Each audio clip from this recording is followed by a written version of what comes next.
Hi అండి, అందరికీ నమస్తే. నేను మీ సునీల్ మద్దాల. రాజకీయంలో కాదండి, అన్ని విషయాల్లో కూడా సెకండ్ ఆప్షన్ అనేది ఉంటుంది. అది మీకు నాకు అందరికీ తెలిసిన విషయమే. ఇక ఇప్పుడు ఆ సెకండ్ ఆప్షన్ గురించి ఏంటి, అసలు అది ఏంటి, ఏం మాట్లాడబోతున్నాను ఏంటి అనేది చెప్పే ముందు ప్లీజ్ మర్చిపోద్దు మన వీడియోని లైక్ చేయండి. లైక్ చేస్తే చాలామందికి షేర్ అవుతుంది.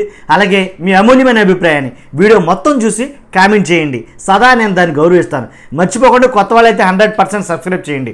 బోండా ఉమా గారి గురించి మనం మాట్లాడుకోబోతున్నాం. ఏంటంటే బోండా ఉమా గారు ఇప్పుడున్న తాజా రాజకీయాలలో మొత్తం ఆయన చుట్టూ తిరుగుతున్నాయి. నిజమండి, ఎందుకంటే ఏదైతే గొలకరాయి దాడి కేసులో ఏదైతే ఉందో దాన్ని అడితిరిగి మొత్తానికి ఎలాగైతేనే బోండా ఉమా గారి దగ్గరికి చేర్చాడు దాన్ని.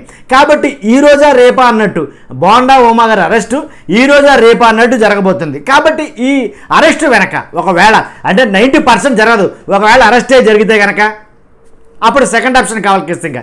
కాబట్టి బోండా ఉమా గారి అరెస్ట్ కోసం వైసీపీ చాలా పావులైతే కదుపుతుందన్న మాట అందరికీ తెలిసిన విషయమే.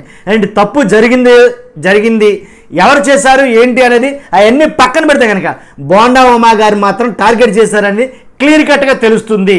నేను మాట్లాడుకోవడం కాదు, రాజకీయం మొత్తం అంతా కూడా రాష్ట్రం అంతా మాట్లాడుకుంటుంది. అయితే రాయి లేకపోతే బోండా ఉమా, ఈ రెండింటి గురించే ఇప్పుడు రాజకీయం అంతా.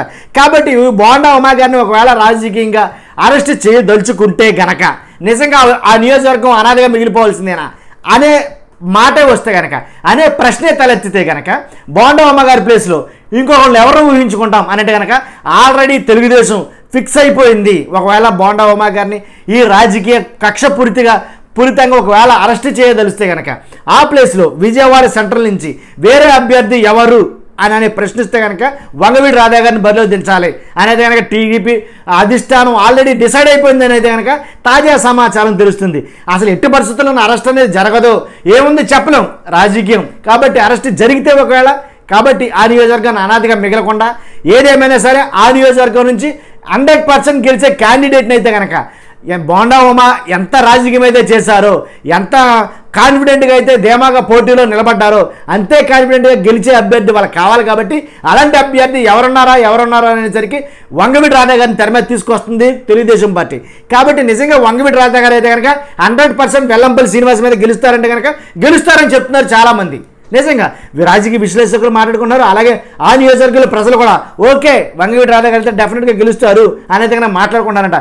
నిజంగా ఆల్రెడీ అక్కడ చర్చ మొదలైంది. ఆ నియోజకవర్గంలో చాలామంది మాట్లాడుకున్న మాట అనమాట ఇది. కాబట్టి తాజా విశ్వసనీయ సమాచారాల మేరకు మనం ఈ మాట చెప్తున్నాం. కాబట్టి ఇలా జరగదు, 90% జరిగితే కనుక అనేది సెకండ్ ఆప్షన్. అందుగురించే టీడీపీ తీసుకునే సెకండ్ ఆప్షన్ అనేది మనం పెట్టడం జరిగింది. కాబట్టి ఈ సెకండ్ ఆప్షన్లో 100% బోండా ఉమా గారి ప్లేస్లో వంగవీటి రాధా గారిని ఊహించుకోవచ్చా?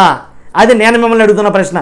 నిజంగా బోండా ఉమా గారు అరెస్ట్ అయితే వంగవీటి రాధా గారు ఆ ప్లేస్లో నిలబడితే గెలుస్తారా గెలవరా?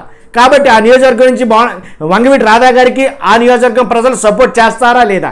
కాబట్టి ఎంతో గ్రౌండ్ వర్క్ చేసుకున్నటువంటి బోండా ఉమా గారు ఇప్పుడు అరెస్ట్ అయితే కనుక కొత్తగా వచ్చినటువంటి వంగవీటి రాధా గారు అక్కడ గెలుస్తారంటారా గెలవరంటారా అనేది అది మీ విజ్ఞతకు వదిలిపెడతాను. మీ అభిప్రాయం ఏమైందో నాకు తెలియజేస్తారని కామెంట్ రూపంలో ఆ విషయం తెలియజేస్తారని భావిస్తున్నాను. చూస్తున్న మీరు అందరూ కూడా మర్చిపోవద్దు, ఖచ్చితంగా లైక్ చేయండి, కుదిరితే సబ్స్క్రైబ్ చేయండి, షేర్ చేయండి, కామెంట్ చేయండి. Thank you.